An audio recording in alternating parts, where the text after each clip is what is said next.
चीज है वो है इनकोडर डिकोडर। मैं दोनों पे बात करूंगा, ओरिजिनल क्या यूज होता था और उसके बाद उन्होंने यूज क्या किया, और जीपीटी में क्या वेरिएशन उन्होंने की कि उसके थ्रू जो है उसे यूज किया, उस पर मैं बात करता हूं। तो अब मैं बात करूंगा इनकोडर डिकोडर पे। इनकोडर डिकोडर पे, अब इनकोडर डिकोडर पे मैं बात करूं, ये इनकोडर डिकोडर जो है वो 2017 का जो पेपर था, attention is all you need, attention is all you need जो पेपर था, उसके अंदर ये फर्स्ट टाइम इंट्रोड्यूस किया गया था इनकोडर डिकोडर मैकेनिज्म। इसमें होता क्या है, जो आपका इनकोडर है, वो क्या करता है, ये रीड करता है इनपुट सीक्वेंस को।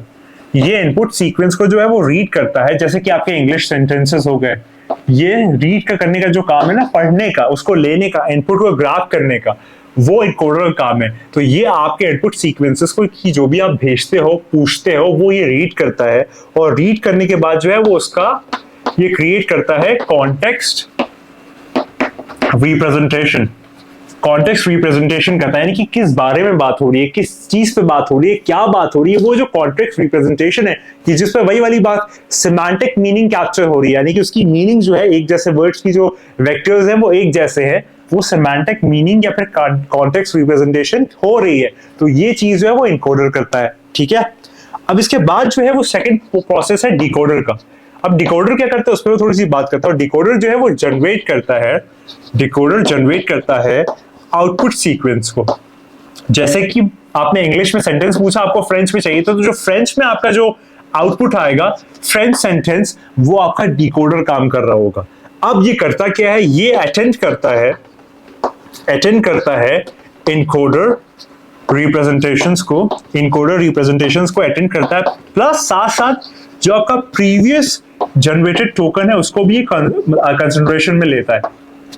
मतलब कि जो आपके प्रीवियस जनरेटेड टोकन है, यानी कि आपका फर्स्ट चार्ट है, सेकंड चार्ट है, थर्ड चार्ट है, तो अगर ये थर्ड चार्ट का कुछ आउटपुट आ रहा है तो ये इसको भी कंसिडरेशन में लेगा और इसको भी कंसिडरेशन में लेगा, और इन दोनों को कंसिडरेशन में, इन दोनों को साथ साथ लेके चल के जो है वो आपको ये थर्ड आउटपुट देगा कि भाई बात क्या हो रही है, मेमोरी में उसके वो चीज होनी चाहिए। तो ये डिकोडर काम करता है। इनकोडर आपका क्या काम करता है, ये रीड करता है इनपुट सीक्वेंसों की जो आप पूछते हो, जैसे इंग्लिश सेंटेंस आपने पूछा और आपने फिर उसकी जो कॉन्टेक्स्ट रिप्रेजेंटेशंस है वो इनकोडर बना देता है। आपने कहा फ्रेंच में ट्रांसलेट कर दो, तो फ्रेंच में ट्रांसलेशन जो है उसने वो करके दे दी, लेकिन साथ साथ जो आपने और पीछे पूछा है चीजें उसको भी जो है वो साथ में कंसिडरेशन में लेता है और फिर आपको जवाब निकाल के देता है। ये इनकोडर डिकोडर का मैकेनिज्म है कि जिसके थ्रू ये काम करता है। और ये बातें कहां पे इंट्रोड्यूस हुई थी, attention is all you need जो पेपर था 2017 में, उसके अंदर ये चीज जो है वो एस्टैब्लिश की गई थी। ये प्रिंसिपल्स और मेथोडोलॉजीज वहां पे जो है वो फोकस में आई थी। ये क्लियर हो गया।